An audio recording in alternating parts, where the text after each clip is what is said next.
gentlemen, this is the 10th episode of the Backstage Brawl. I am your host, as always, the Golden Child, alongside the Beach Champion, alongside Diamond Cutter, alongside Kid Dynamite. And live from an undisclosed location, we're going to have ourselves me and Gene a little bit later. Some spicy coming soon. Stay tuned. A lot of stuff, as always, going on in the wrestling world. Kicking it off with Monday Night Raw at the top of the week. We had Kairi Sane returning into action. We had a surprise comeback from a recently fired wrestler. And I kind of want to just merge those two topics together. We have Kairi Sane and the very first segment of Monday Night Raw. We have Heath Slater back. Fellas, what's the cause of all this? What's the cause? Hey, oh boy. Story continuity. Yeah. Story continuity, which I can honestly say that WWE has gotten better in terms of story continuity. So, in telling the story in terms of selling this feud, you had to kind of go back into Drew's past a little bit, not so far past, to kind of pull out a story in order to make this current angle work. And for Dolph, the running gag is, you promised me this, or you promised someone this, and here comes Heath Slater. And man, we've heard some good promos, not just from guys like Heath Slater, but from everybody else. But for what we saw this past Monday, he bared it out. He bared everything out, and it was a great segment for what it was worth, which led to a match and whatnot, which gave a proper send-off to Heath Slater, which was, I think if you're a fan who's basically followed his career, or just a fan in general, just watching casually, I think that was a good way to start off the night. Yeah, no, and definitely. He mentioned the bump. Never, it's never rarely that people ever mention other shows other than, Raw, SmackDown, all that stuff. They don't even mention Raw Talk on WWE Raw, but mentioned the bump, the fact that basically they had that conversation and Drew was like, hey, listen, I'm gonna make a petition. I'm gonna bet people, basically to get you back in the business. And lo and behold, he ain't hold down a homie. Big E, what you think of this, man? Heath Slater, that's one of the best promos of his career, if not the best. I felt so much passion and anger behind it. I really thought that, I was like, oh shit, what are they trying to do? They're trying to bring Slater back for a SummerSlam match, maybe? Who knows? Maybe I'm doing a little fantasy booking here, but overall, the promo was very, very solid. I'll give Dolph his just due. I give Dolph a lot of shit, but I'll give him his just due. He's been keeping up with the story as far as this whole championship match is supposed to happen at the horror show. The match itself, it was what it was. It was to be squashed. Wasn't supposed to be taken serious. I know he does have his contract is he can't fight until the 15th for any other promotion. A lot of people speculate he might be at Slammiversary. So maybe that was just his send-off, just to say, hey, thank you, for everything that you've done. Yeah, and that would be it'll be a pretty intriguing send-off, especially for a guy like Heath Slater, a guy who basically paid his dues throughout the WWE, made a lot of people look good throughout the years. And for a guy to basically have that, and essentially now his name is hot. He's basically at the top of the show, news at the top of the show here. Next week, he could potentially be in TNA or Impact, excuse me. In a way, I see it. I see it and I respect it, that the fact that he could basically have this performance and then go on to TNA next week. In a way, it seems very odd to me that he would go within 1 week's time. And we mentioned this, off camera. It's Vince isn't one to basically hold it down for his boys who's about to be out the door. To be oh, you're let go, but we're going to let you back for this 1 week so that by the time you get signed with another company, your name is hot. So it's it is an interesting thing to see, for a guy like Heath Slater to basically have that pull from Vince. So that's a lot of respect in his way for a person who, for a businessman who has been known as a petty motherfucker over the years, But if anybody can have this pull, it probably is Heath Slater, a person who basically, again, paid his dues in the business, working alongside Vince throughout the years. Kid Ty, your thoughts and potentially where next for Heath Slater? I thought the same thing, essentially, that Eric was thinking. They were bringing up the fact that, I think Rhino made the tease that, he's looking for a tag partner for like Slammiversary or for Impact in general. And that's a hell of a crossover if Heath Slater and Rhino get to reunite in TNA, or I should say Impact. It's tough because for a while they didn't know what their name was. But, Impact, having them as a tag team would have been pretty dope, especially with the continuity from the SmackDown Live days. People forget, in terms of Heath Slater, like, there have been multiple points throughout Slater's career where he was one of the most talked about talents in the company. We could bring it back to Nexus, where it was more about Wade Barrett, but he was still part of that collective. We could talk about when he fought Seth Rollins for the WWE Heavyweight title on Raw. We could talk about him fighting for the Intercontinental Championship. And the point I'm trying to make is that, the tag team reign on SmackDown as well, where he was actually doing the free agent gimmick the first time. Like, the dude's been in many different positions, and every time he's in those positions, the fans organically get behind him, which was one of the reasons why he made me a fan, like, way back in, like, 2011, 2012. So for me to see him get that spotlight on Raw was pretty awesome. It is very abnormal because Vince is very petty, or at least he's shown himself to be very petty. So if this is sort of like a thanks for all your hard work and he goes to Impact next week or in the future, awesome. If he ends up getting his contract back off of that promo alone, I wouldn't be shocked, but I wouldn't want him there, to be quite honest. I feel like he's going to do more of the same, but I wouldn't be shocked if he ended up back in WWE because of that. Because it got to the point where people were literally, like, in the live tweets and reaction, people wanted him and Heath over him and Dolph. So,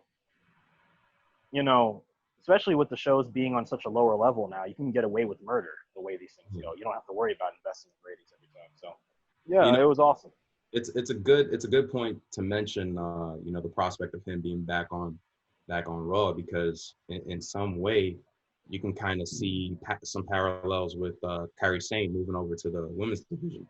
Even though she wasn't fired, like, there was speculation that, won't she go back to Japan with her family situation, wanted to basically retire over there. And then she pops up on Raw, so for that notion of basically greater pastures, you can kind of get some of the same elements there where it's like, yeah, we could use you, but will they? You know what I mean? So it's a very interesting thing to think about, and a prospect that, for both of them, let alone for just Heath Slater. I think that's an interesting situation. I do want to talk about this big elephant in the room that happens to be the United States Championship title. And it may not be the current United States Championship title. No, it is the MVP United States Championship title that was presented on Raw in a segment this past Monday night. And it has gotten a lot of reviews, a lot of good, a lot of bad. But we here on the Backstage Brawl, and, we have this thing called Bucket or Buried. And I know, we have this shovel and we have that pen. People's champ.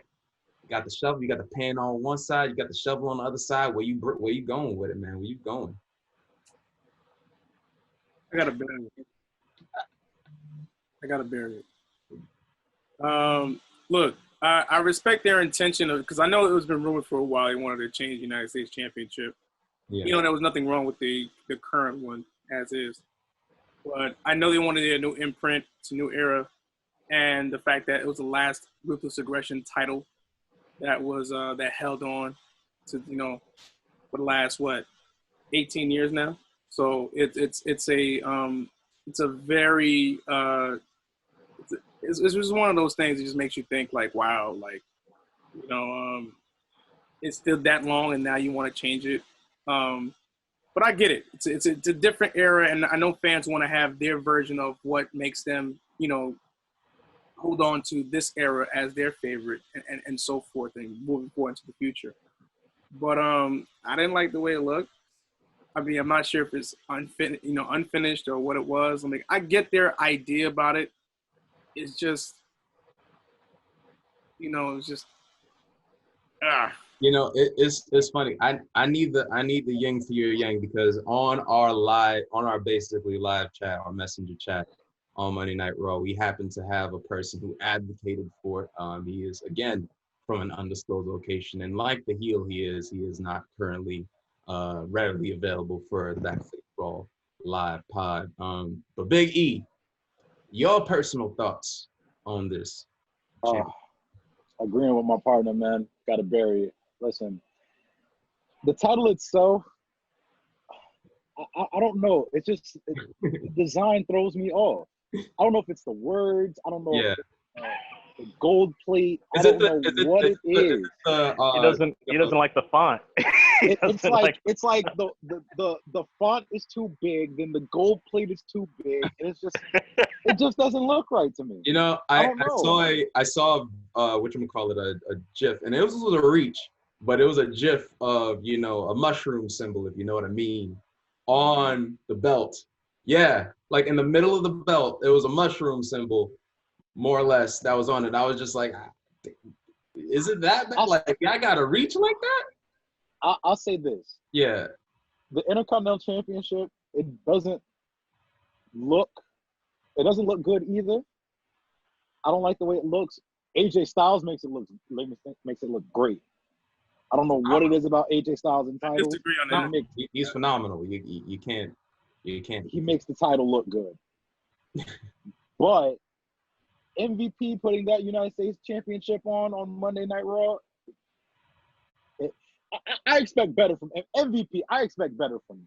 Like, he made the belt. A better title. Hey, listen, man. Hey. Okay, did Rock make the current WWE Championship? You know damn well. Actually, no, he had a hand in it, though. It's true. What hand did he have in that? The first adaptation of it. The first adaptation of it, where the championship logo was trying so hard to get itself over. But I didn't like that one either that much. Randy didn't even I like didn't that one. I didn't hate it. I honestly didn't hate it. I didn't hate it either. I was happy that the spinner belt was going to die. I was happy. It's not the fact that this United States title. It's not that I hate it. Let's just put it like that. I hate it. Point blank. 4 out of 10. Okay. But it's just, I don't know. It just doesn't look. It looks like, the graphics from SmackDown, where they used to do the graphics on the TV, and it'll be like the United States Championship. That's the type of font they have on the belt. Like any of the title matches on SmackDown, and you would see that big font come across the TV. That's how it was during the Ruthless Aggression era. That's exactly the type of font they put on that title. Okay. I don't like it. Yeah. All right. I had time to think about this. This belt getting his ass kicked. It is. Good Ty, you giving this? Are you basically joining in on the jumping, or are you gonna basically help?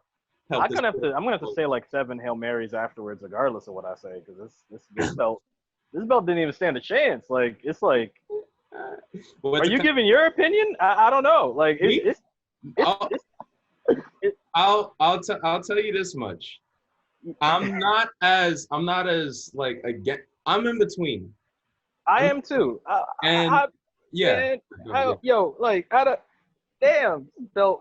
This belt was like, all right. Here's my honest opinion. Yeah. I don't think they had to change it for similar reasons to how I felt back when the Intercontinental Championship design came in. It's one of those, like, it's nice, but you didn't have to. And the reason, personally, the reason why I think they are changing these designs is because they're tired of the nameplates. That's kind of where I stand with it. Like, that's not the primary reason probably, but I'm saying that probably is one of them, right? Like, everybody likes the side plates. They make a lot of money off the custom side plates for the replica titles, whether it's actual wrestlers' customs or if they get to make, like, personalized customs for themselves. That sells more than just putting your name on it. And there are people who do still want their name on it. You can still get the replicas on WWEshop.com, right? But they're pushing they're pushing these new era championships because they're trying to push the format across everything. It feels like every title. Randy brought up the fact that it's the last Ruthless Aggression era championship or the last title of the old, essentially, right? It was also the last belt that didn't have the custom side plates. When you look at it, it's like they want their new era titles, and I'm fine with that. My thing was, for one, the U.S. Championship design, the original one, like the one that we've had in WWE for the longest, it's not even my favorite version of the U.S. title, contrary to popular belief. Like, it's a good-looking belt, don't get me wrong, but it's a flag. You know, the center plate is a flag. The side plates are very good-looking. It's a good overall package. The current championship, I'll give it credit where credit's due. There's more championship on this belt than there is flag compared to the original belt. That and I know Eric looks like he's ready to roast me into the next century and keep your Jesus light out of the way because I don't want any divine intervention on this. But if you're going to be honest with yourself, take away the side plates of the championship we've known for the past 17, 18 years, right? Take away the side plates. What is that championship? A flag on a pentagon. The current championship, I give them credit for at least trying to put more championship in it. I've seen many different iterations of the U.S. title. I've seen WCW's version, which looked like a championship, but all you knew about it that made it look like the U.S. title was that little flag in the middle of it. You could have given that belt to anything. Anything. Seriously. The AWA, not AWA, the NWA World Championship, the one that Magnum TA held, I'm sure, Randy, you've seen it before. JJ, if you haven't, people Google what it looks like. That is the best looking U.S. championship that's ever existed. The current U.S. title is modeled slightly off of that in terms of the template. Not the current one, the one before this new one. Yeah. This new one isn't bad looking. I think the side plates need color. I think it needs color all over the place because it's just the middle plate and then the side plates are white. I hope they finish that part. Once you finish the side plates, it's not a bad looking belt. Do I think they had to change it? No, because honestly, both of these secondary, I'm not going to call the mid-card, secondary championships, right? They've been victims of no one caring. Like the Intercontinental the U.S. Championship, the last time people cared was when Cena held it. And we've virtually agreed that the U.S. Open Challenge did not need the U.S. title for it to have the effect that it had. The U.S. Championship felt more like an add-on to Cena just fighting new talent. You know what I mean? It didn't feel like it was specifically made for that title. It felt like more so we can do it for this title. And take that away, the U.S. Championship has not felt prestigious in a long time. Like, if you had to recall how many U.S. champions you remember before the year of 2015, right? Some of the names that'll probably come to your mind is like Matt Hardy in 08, if you watch that when he was on his like singles run where he was kind of a top thing. Kofi Kingston and Dolph because they fought each other every other week, it felt like. You know, like after those three, you know, The Miz, because that was his first major singles title. And most people remember that as the beginning of him becoming what he is now, right? Mm-hmm. That's 4 people. What else you got? And then after 2015, it's like Kalisto's. Yeah, you see like Kalisto, you're like, oh, that's cool. And then Lucha things. Rusev. Fuck is that? Rusev, you remember it, and then who ended it? Cena. Then you remember Cena's reign. Then you remember like AJ Styles trying to do the U.S. Open Challenge, and that was not that great. His U.S. title run, honestly. I feel like, yeah. I'm with you with that. My point being, like, changing the design will make people care for a short period of time. The real work in making people care about these championships isn't a design. A design should be a bonus. It should not be the main reason why we care. And granted, MVP's been trying to recruit Apollo for a minute now. People have been very positive towards Apollo's run. But I'm saying we could have waited on the new design. And we could have just worked on making people care about the belt. Because they did the same thing with Shinsuke with the Intercontinental title, and no one cared anymore after a week than they did before the design came. Yeah. And that belt still needs color. Yeah, and you know what? Basically, I agree 100%. And I could take it a step further here is like, you know, not even the fact that they didn't need to change it. I feel like because those, you know, secondary championship titles, the Intercontinental and U.S. title, they have so much ingrained rich tradition before basically it didn't. You kind of have to have some form of standard, you know? the world titles have usually changed off of, characterization. John Cena, you look at the fact that basically it was ushering in a new era. He, changed the spinner belt. And yes, while he did the same with the United States Championship, it was just for a cup of coffee. It was for, again, the characterization of the superstar. Yeah. With the Intercontinental and U.S. titles, it's one of those things where you have to kind of build a stable, stationary sort of deal. There was a reason why the Attitude Era Intercontinental Championship the introduction to it didn't mean as much as a Cody Rhodes when he brought back the white strap. There's a reason why that meant a lot more than any of these renditions, these either reinventions or inventions of titles. So I think that absolutely, to your point, even to take it a step further, you could have kept them as the belts of the old guard. Exactly, that's just a point, like that. If you're going to try to build a certain level of prestige, there's prestige in having a certain level of status. Greg Popovich didn't change because he lost the title, in 2009. He stayed Greg Popovich and won it in 2014. It's just a legacy that you have to hold with you. And like, you may not be the best legacy or the most fancy one like the WWE or World, but it's a standard that all you need is a feud and a couple months to make it look good, regardless of whether or not it merits it. All you need is that. And that goes for the world all the way down to the lowest tier titles. So to your point, I'm with you 100%. In regards to the belt, also, I'm with you 100%.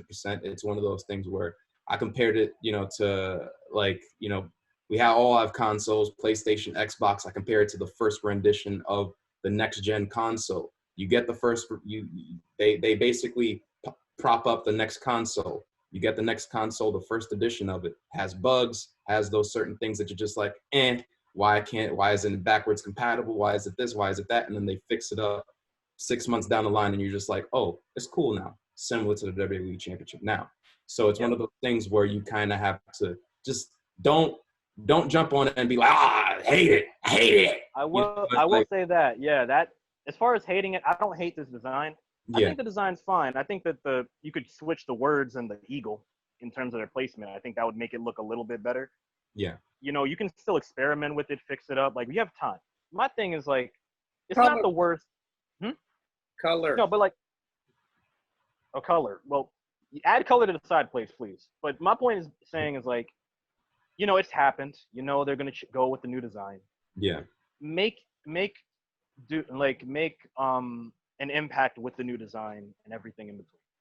Yeah, most definitely. We gotta keep it pushing. We also had a couple of other stuff, going on Monday Night Raw. We already established how dope our boy Randy Orton is. He's kind of killing it. But there's one thing that kind of stood out to me on Raw that we haven't necessarily touched on per se. Is just this whole notion of the Riot Squad reunion. Liv Morgan for the past couple of weeks, she's kind of been like up and down, and they're and now Ruby Riott is in kind of this like feud with Billie Kay and Peyton Royce, the Iconics, and now we kind of have this situation where the Riot Squad, after less than a year being broke up, they seem to be getting back together. Are we booking or burying the fact that we're having this, not just the fact that we have another women's tag team, but this particular iteration of a tag team coming into the fold? I might book it to see where it goes. I'm not gonna dump it just yet because you do need more females on the show. You do need more stories around these females. Because dumping it would just basically have them in limbo in terms of creative. So I think that having them back together per se would help them. But I just it's more of a wait and see for me because Liv, you hyped her to come back as someone different, kind of like a Scarlett Bordeaux light when she came back before we even had Scarlett Bordeaux. Wait, what are we talking about? Riot Squad. And then all of a sudden, she had a great match with Charlotte that basically, she's on the cusp of turning the corner. And then you just put her right back and saying, all right, she had one match with Charlotte, and then you just bring her down. The one thing that is unfortunate that for what we're seeing right now is how inconsistent the storylines have been told for the females. If your name is not Sasha, Bayley, or Asuka, everybody else is kind of like in a crazy, terrible mix in terms of how storylines have been handled. And you can't just have like someone as billed as, for Liv Morgan to build her like that and then just send her right back down to where she came from. Like you spent all that time marketing her, and then now you're going back on your word or going back on what you intended to do, because now you have, Bayley and Sasha, two belts or three shows, as they would call themselves or whatever and whatnot. I do think having Ruby Riott back, because I know she was away from injury and other stuff, so it brings another female who's capable of creating, mayhem or creating a moment or moments within the women's division. So you kind of need that in order to, to continue that. So for me, I would book it, but also wait and see in terms of how far they're willing to take the story. So in the realm of, them basically being a tag team, Kid Ty, what are you thinking? Riot Squad, right? Yeah. No. I don't know. I don't think, like, I'm leaning, like, if I had my arrow leaning towards book it or bury it, right? I'm leaning more towards bury it, not exactly bury it, but the reason why is because I feel like it's similar to Cesaro in the sense that, like, even if it makes storyline sense to put him in a tag team, right? How many times are you going to put people in groups and alliances for them to just be stuck and typecasted as that person? I use the example of Cesaro because Cesaro came in as a singles talent, but if you didn't know who he was, and even if you did know who he was on the independent scene, right? And you've seen him in individual performances, across the course of his career, he's been primarily indies, WWE, major promotions, whatever. You can acceptably, understandably, and reasonably typecast him as a tag team specialist. As much as we talk about Cesaro being a great individual who could be a great asset to the company by himself, a majority of his career and greatest moments have come as a tag team specialist. Chris Hero, Sheamus, Tyson Kidd, doesn't matter. Jack Swagger, doesn't matter. I don't want that for Liv. I don't want that for Ruby, especially Ruby. We talk about Liv's momentum, right? Ruby is building. Ruby is a better wrestler. Liv is a great wrestler. For where she's at right now, she is doing phenomenal. And she's had momentum that deserves to be continued, as Randy said. But look at Ruby. Her best run was her early run in NXT. Ever since she's come to the main roster, she's been typecasted in groups, beaten, used as fodder. She is a body. The company uses her as a body. She comes back from double shoulder repair surgery. Now, for the first time in her career, she has two well-working shoulders. Came back, shredded, new look, new hair, right back where she was before. They did a whole thing of her in the PC and everything, like the PC video, like similar to the 24s and the 360s they've done. Back in the same spot. Her shining moment on the main roster in the past couple years is falling to Ronda Rousey and getting twisted in the air and dropped on her neck by Peyton Royce. What could you possibly... What else is for her if she's stuck in a tag team, You keep putting her in a team, no one's going to see her potential as a single star. So for me, I look at it more so as a situation of, don't make them a team because you don't have a women's tag division.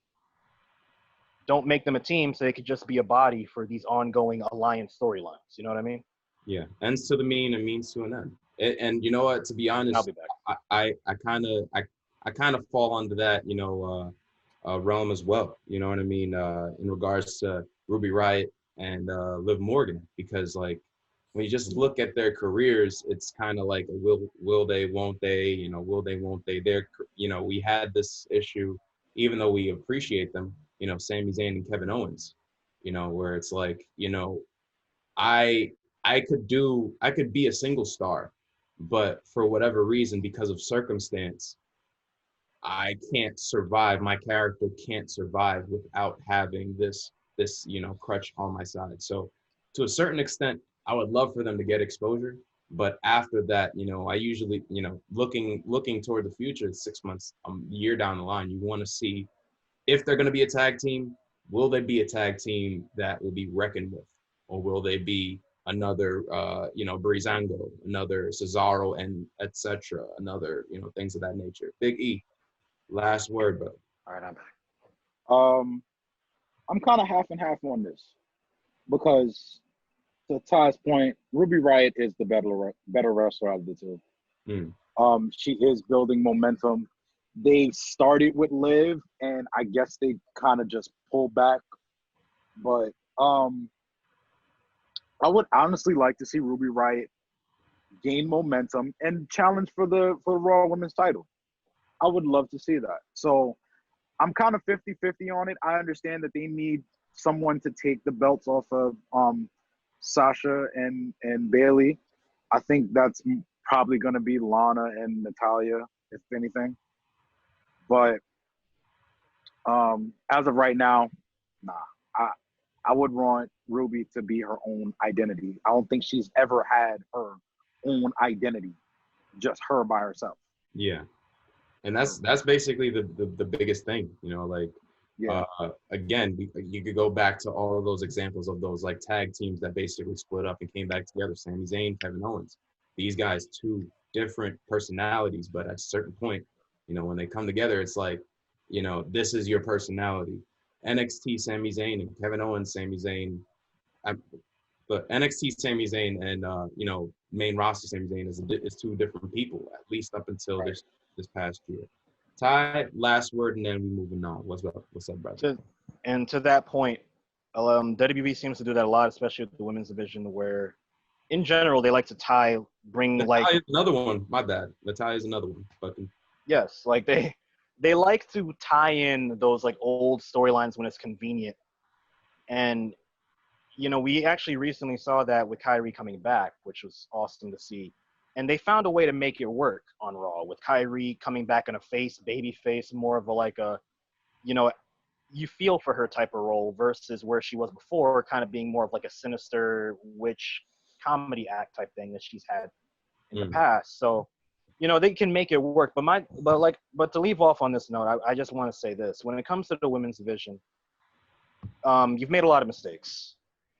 Probably introduced the belt a little too early with that, or at least you introduced it without a plan, I should say.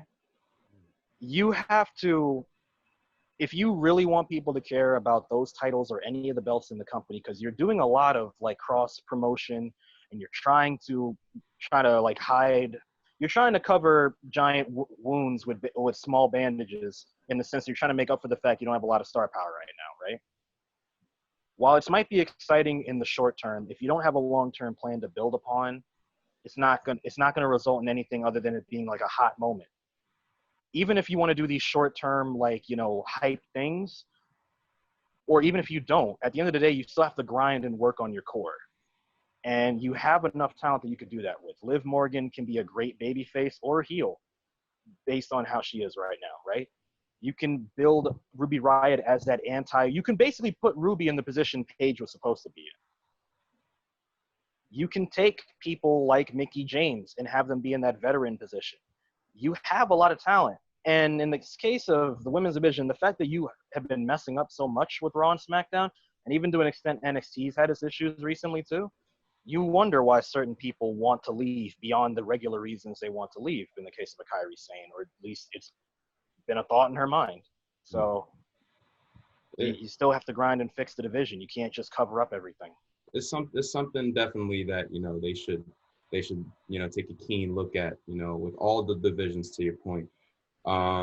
You know, when you did touch on it, NXT. Want to get into NXT right quick. NXT as well as AEW. Again, we are recording this on Wednesday, July 8th. Excuse me. Damn, time is going fast. July 8th, 2020. So second night of Great American Bash, and Fyter Fest, we have so much. We have two different cards going on. Basically, one side is headlined by OC, Orange Cassidy, Freshly Squeezed versus Chris Jericho, aka the Bubba Master. And then on the other side, you have the essentially, you could say the unification of belts, North American NXT Championship match, Adam Cole versus Keith Lee. So my question is pretty simple. What's the show of the night? Like it was last week, like it's gonna be every week. NXT. I gotta see that main event, man. I gotta see my guy Keith Lee. I gotta see Adam Cole, baby. I gotta see that main event. Like, don't get me wrong. If I do have to switch to watch AEW during the course of the night, yeah, I was about to say. I gotta wait. Fresh and squeezed. Take down Chris Jericho. It has to happen. It has to happen, Daddy. I mean, hey, listen. Here's the thing. You can't, because you have one show gun to your head. You can't change the channel. The thing is, you got to watch one show. FTR in action, and on NXT, there's something bomb going on. You got to stick on one, man. It's not about just one match. You got to dig deep. So you can't just sit there and say, like, hey, listen, this, but I'm going to flip back and forth. Nah, it's one show, man. You got to pick. So gun to your head, NXT, AEW, you going NXT? I'm still going NXT. Big E, where you going? I'm going NXT. Listen, my guy Adam Cole has been champion now for over 400 days. How long? Over 400. Say it again. 400. 400. Woo! 400 days. Nice. That man has been scalding hot for over a year. But on the other hand, I can't deny the facts. Keith Lee, North American champion, he's been killing it. This sounds like, Keith Lee got the nod back in November. This might be his time. Who knows? I'd love to see my guy Adam win, but we're going to see what's going to happen tonight. But definitely NXT is the show to watch. Shouts out to AEW. It's going to be a good show too. Rumors are that Chris Jericho said this was his best match of his career. And you know what? And to your point, that's why I think if we're not just going off of the headline, if we're going on card, I think night 2 has to slightly go to AEW. Like it's a slight advantage. I'm just saying, because the thing is, you have like the intrigue of people who face Nyla Rose. You have SoCal Uncensored coming out. You have your Young Bucks. You have Hangman Page and Kenny Omega, and that like there's some things going on AEW, and I know like we've been basically, I don't want to say that we've been harping on AEW recently, but we've been harping on AEW recently.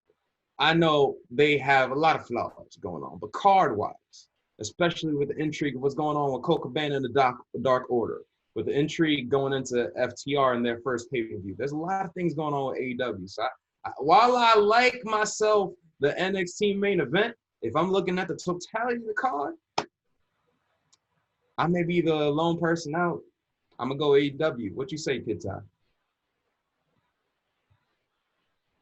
I don't know.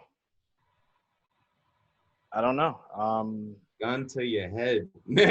Trying to tell you. Like, I think that honestly, I think I might be the odd one out, because I'm assuming it's 2-1 NXT right now. Yeah. I'm gonna be the 2-1 to 1. I might just flip between both. We're gonna get a draw. Like, it's not really a draw. It's more so I'm gonna be suffering today, switching between channels. But yeah, I think I might switch between both. I mean, AEW has the advantage that they've been preparing for Fyter Fest much longer. Theoretically, like NXT, this was we talked about this. Like, this is cool, nostalgia, all that cool. Also, I don't know if anybody mentioned how, like, apparently the spoilers for this show came out recently. Yeah, they have. I didn't read it. I haven't seen them. I refuse to look at spoilers. I hate the internet. Yeah. Why would you do that to people? Seriously. Why? Listen. You were raised by demons. They, My point being that as the light from Eric's side shone, right as I said demons. Now I feel like playing Last of Us 2, talking about demons. All right, continue. Go ahead. Point being, I think both shows are solid. This we can't win today. This is a weird Wednesday. No. But yeah, I think that both shows have solid cards. I think that NXT's is forcibly stacked. It's done in response to AEW. I think if that says anything, that probably gives AEW the edge, in my opinion. The fact that NXT had to force themselves to stack something like that. But you know what? Night 2 for Great American Bash, the only big thing that was on that card was the unification match. Yeah. Other than that, does anybody really know what's on the rest of the card? I believe Gargano versus Isaiah Swerve. They basically started. Yes, no, they have some sleeper matches. Like I can't. Yeah. It's one of those things where it's like you have to. But that was find it. But to be honest, like that was like I believe last week I gave a slight edge to NXT only because like the card of AEW I wasn't the biggest proponent of you know, like the whole. No, night one for Fyter Fest, it definitely night one for Fyter Fest compared to night one for Great American Bash, the edge definitely went to NXT that night, especially the main event being Sasha and Io Shirai. That definitely went to them. Exactly. And this is now, it's kind of in reverse now. It's now the first, let's just say, hour will go to AEW. The first hour will go to AEW. But going towards that main event, everyone's going to tune in for NXT. Everyone's going to switch. I even think it's probably they have been beating AEW it's for the second hour. I think it's more than an hour, to be honest. Because like you can. Because I'm thinking to myself right now, envisioning myself 2-3 hours from now, watching, right? I'm watching NXT. I'll flick on NXT right quick, see the first segment, be like, Swerve Scott versus Gargano, but I know where it's gonna go. And even if it doesn't go the way I want to go, they're not gonna push Swerve Scott like that. So let me just switch over and then see Omega and Hangman do some work. Shout out to Isaiah Swerve Scott. If you do get a push afterwards, this man. No, listen, I'm be hyped too. No. You don't get to be hyped 100%. You only get 75. All right, no, you're right. Hey, listen. Regardless. Which your Swerve Scott twists in your hair. Nah, listen. But the thing is, like at the end of the day, I feel like, you know, something that, you know, while we've mentioned it, it can't go understated is the fact that like Fyter Fest has been preparing for a while, and like. We also have to factor in like their biggest chink in the armor, quote unquote, being the AEW World Championship isn't being used. You know, it's being delayed due to the fact of, you know, the whole, you know, COVID situation with John Moxley contracting it through Renee Young, et cetera, et cetera.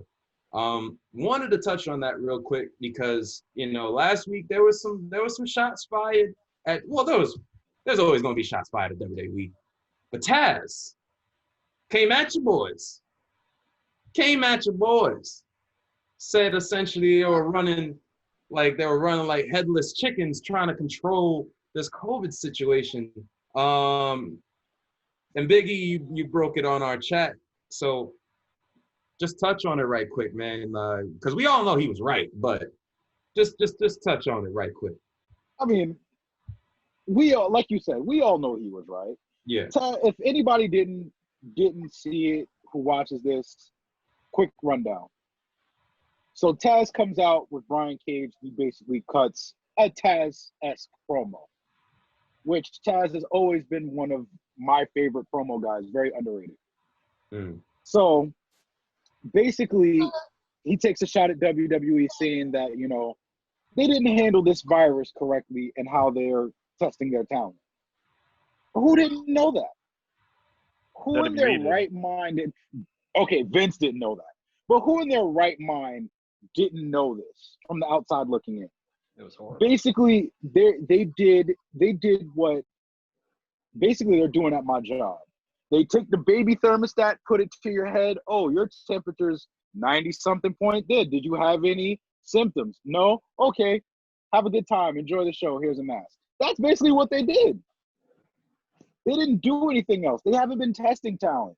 They haven't been even really social distancing. Even when they had the recruits in the crowds, they didn't have them really social distancing like that. They really didn't have it like that. So, I mean, is Taz wrong for taking a shot at it? No. But we all know Vince McMahon, Taz, I'm sorry, but you basically just said, fuck the Hall of Fame. I'm never going to go in because Vince is never going to live this down. Yeah. No, they're going. He's going to go in. I'm going to go next. I'm going to go next because I love Taz. Let me get that. I love this motherfucker, man. I was waiting for the. I love him. Black Taz. Taz has always been the. Black. Hey, Taz has always been. He's always been the realest, man. He's always been one of the realest people.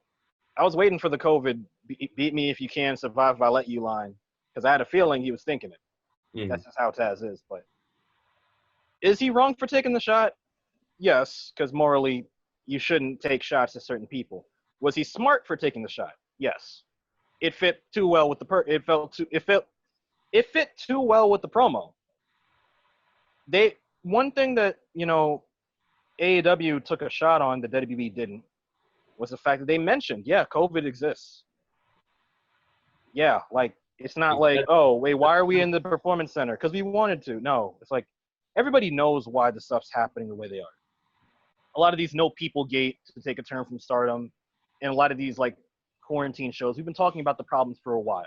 It's actually funny because recently I was watching a video from Joseph Marticello. Look him up. He has some pretty good analysis videos on a lot of different aspects of pro wrestling. And he talked about like how capitalism affects WWE. And one of the things that he's brought up is the fact that like in terms of WWE's entire management of this COVID situation, beyond even just the testing, which is the most essential part, why are you not testing the talent if you choose to continue going on?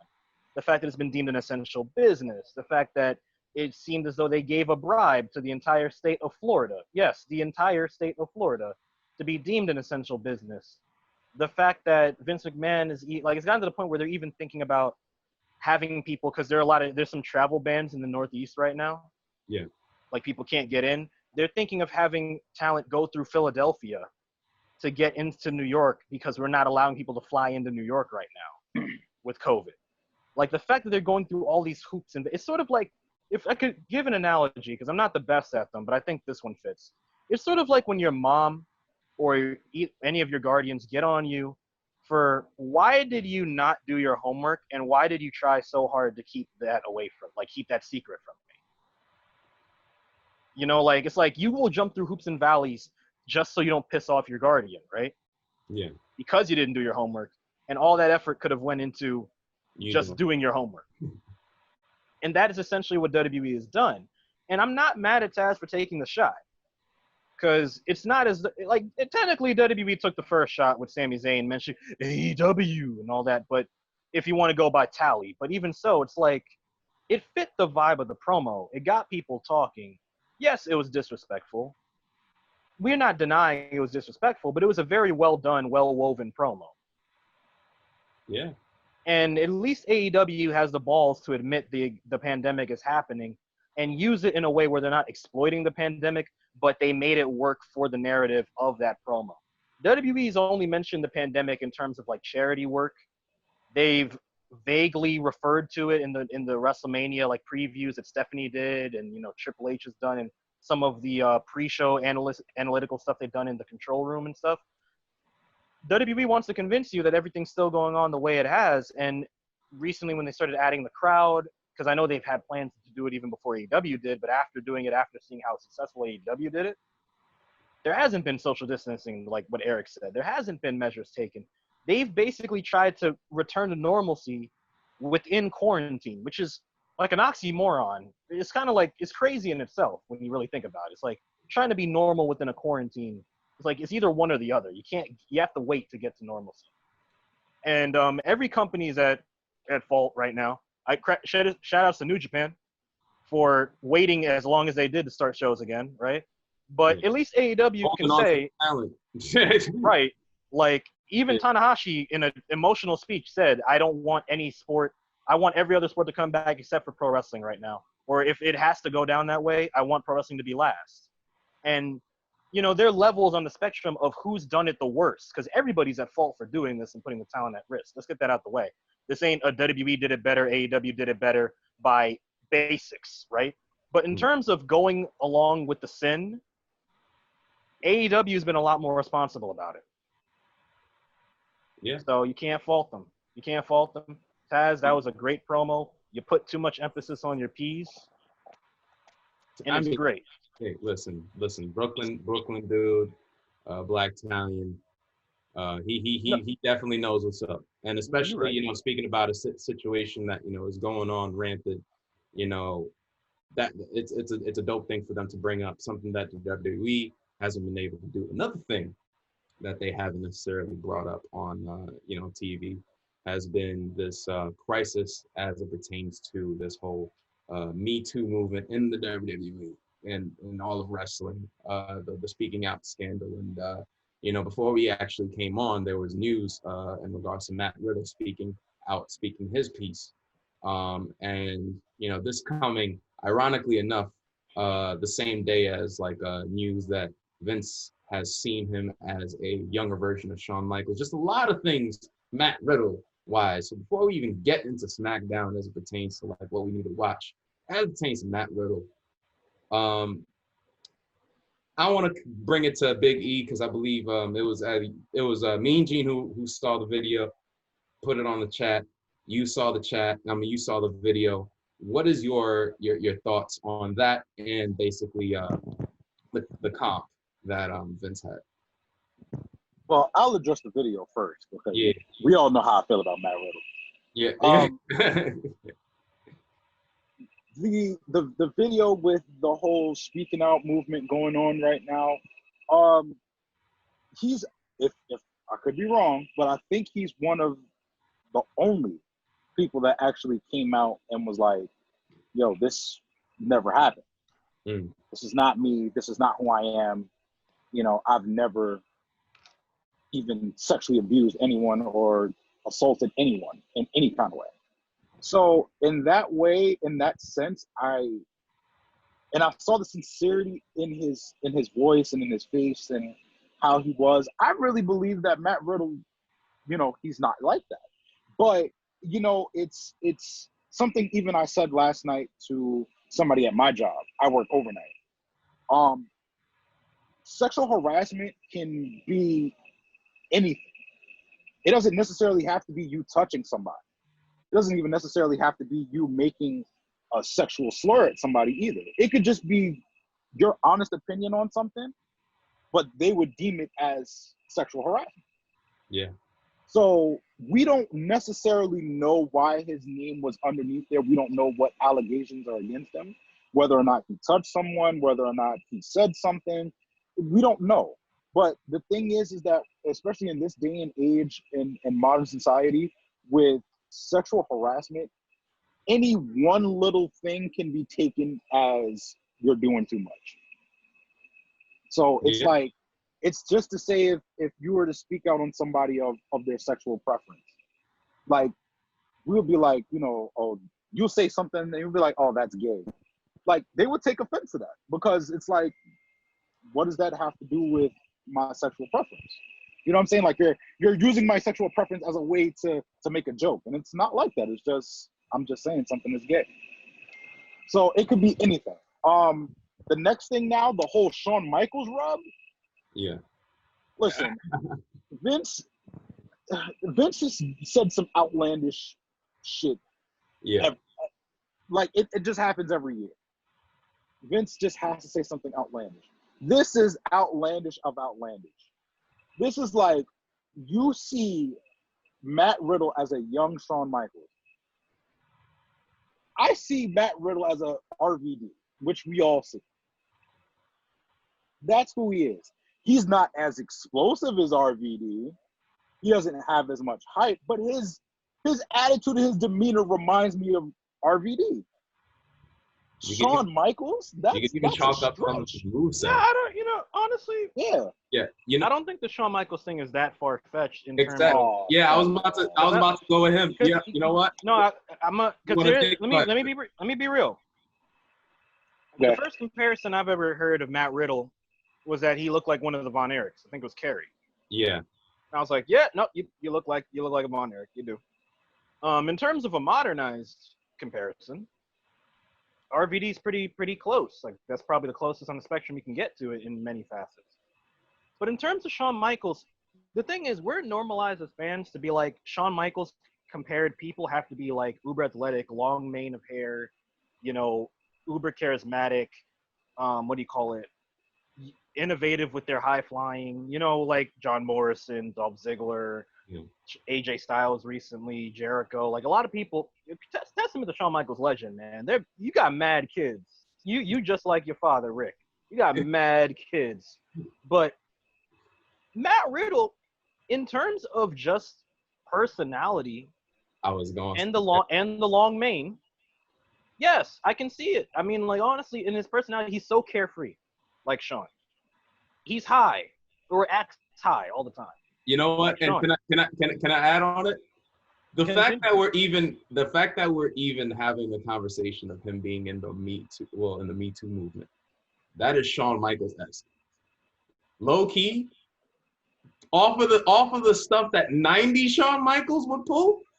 This is like this is right here. He legit went on camera because Shawn Michaels would do exactly this in the 90s, right? He would get inside of a scandal, have a interview. Basically, if he's at fault and he's come at peace with himself being at fault, he'll come out, speak candidly about what went on, and basically said, "Hey, listen, I was a dick. I was this, but this didn't happen the way it's perceived," and move on. Guess exactly what Matt Riddle just did. It was the same paint by. He was like, "Hey, listen, I had an affair. I regret it. I regret even talking about it. Now it's public now, because of the fact that I basically got brought into the Me Too movement. But just know, in his voice, like, just know that I didn't do this, and this." And to I mentioned in the thread, I was like, I half believe him, half, hear. Why do you sound in character all the time? Huh? Why do you sound in character all the time? Yeah. It's not a character anymore. That's you. Yeah. I know it's you. That's it. Stop being you for 5 seconds and be somebody. Be you, like but good, man. I'm trying. He was like, I did not. Like, it wasn't. I did not have sexual relations. I did not touch the woman the way that. And I'm not saying it wasn't sincere. It sounded sincere, especially as Biggie pointed out. But it was like, again, to your point, in character, and it's something that to your point, Ty. That emanates a certain Shawn Michaels-esque deal. Now, RVD, I could say, it still caters to RVD's patterns. Wait, do you see where we're coming from? Like, the dude also, he has his own little, dance that he does to the ring, similar to a Shawn. He strips his feet, but he still strips his attire in the ring. The flowing hair, the passion for the business, there's it might not be. And he picks fights with people he shouldn't pick fights with. Yes. Except he has the tools to fight back, unlike what Shawn had. Oh, God. The point being, that's not a shot at Shawn. It's just he knows. He knows. Randy, stay strong. Don't do it. My point being, his lazy eyes is telling you, hey man, listen, man. As wrestling fans, we are normalized, or I actually don't use this term normalized. I'm seeing it way too much on Twitter. Yeah. We are conditioned as wrestling fans to when we hear a Shawn Michaels comparison, it's got to be as close to 1-to-1 as possible. It isn't a bad thing to say that somebody is like Shawn Michaels who in many ways isn't, but in a lot of ways subtly is. It happens. We're so used to being like, Bobby Lashley's Brock Lesnar. It's like, John Morrison's just like Shawn. You know what's a comparison you probably wouldn't think of off the bat that's actually kind of true? Everybody talks about Shawn Michaels and AJ Styles. I've told Jay on multiple occasions, I look at AJ Styles and I don't really see Shawn as much as I do Brett. I see more Brett in AJ than I do Shawn Michaels. And if you actually go through the what do you call it? His catalog. His history. If you go through the nuances, Wait, is it glitching out for me? It was for a second, but you good. I can't see any of your cameras. You're all frozen. Nah, we got. Oh, there we go. We got Yeah. you. There we go. We're back. No, yeah. If you do the comparison of Bret Hart and AJ Styles, you can find a lot of fair comparisons between the two, which is why I tell Jay all the time. I think there is some Shawn in AJ. Don't get me wrong, but I see a lot of Bret in him too. Like that's their love child. That's what would have ill, but you get it. Like, I mean, they if that's the case, they must have had a screw job. Hell, I'm gonna keep drinking my tea. Yeah. Hey, listen, you drink it, but as it pertains to Matt Riddle, of course, on SmackDown this Friday night is SmackDown. Obviously, they're basically just like Raw, just like NXT to an extent, based patterning into or leading into Extreme Rules this week. Real quick, just your guys' quick what to watches for this coming Friday night SmackDown. I'm gonna start with the People's Champ up top on my top left. I'm just looking for an exciting show. I'm not trying to like single out any type of angle. I just want to see a good show. Good show. Where we at, Biggie? What you thinking about? Instant dynamic. I want to see what they're gonna do with AJ Styles and Intercontinental Championship. I know he just defended it against Drew Gulak. I don't know what they're gonna do with that because he is not on the card as of yet. Yeah.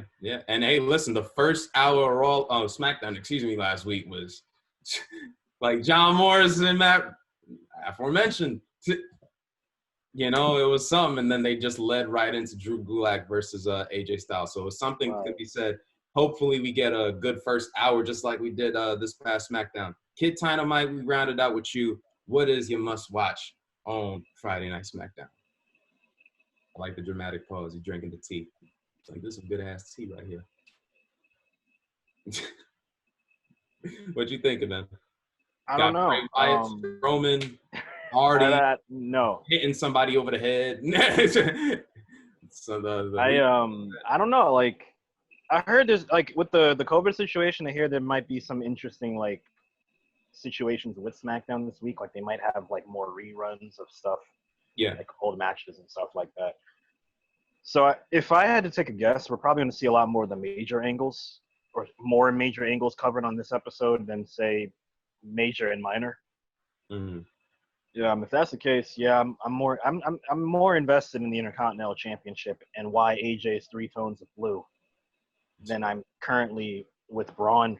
If it wasn't for Bray, Braun would not have much of an interest right now. And, the Universal Championship exists as much as Randy looks like Cookie Monster's biggest fan. So, no offense to people who like the Universal Championship, but every version of it is ugly. Actually, no, take offense to that. Every single version of it is ugly. Every storyline has a BS ending. He'll give you the actress, and he's going to send a foot so he can shove it all up in your asses. Every good storyline that came out of that belt ended horribly. Every version of it, the red title was trash. The blue title was trash. The Fiend title was trash. Yeah, I said it. Goddamn mask on the belt. Yeah, that was just that. I wanted the WWE custom shit he had in 2017. Yes, I'm bitter about that, but it was tacky. Come on now, like let's not beat around the bush. And you got to pay $7,000 for that. You kiss my ass. And then resell it. What's the next topic? Is it over? Is it the end button? Hey, listen, I don't know. It's supposed to be Mean Gene versus the People's Champ. Man, look, my boy is not even here. He's not even here showing up. So I'll tell you what.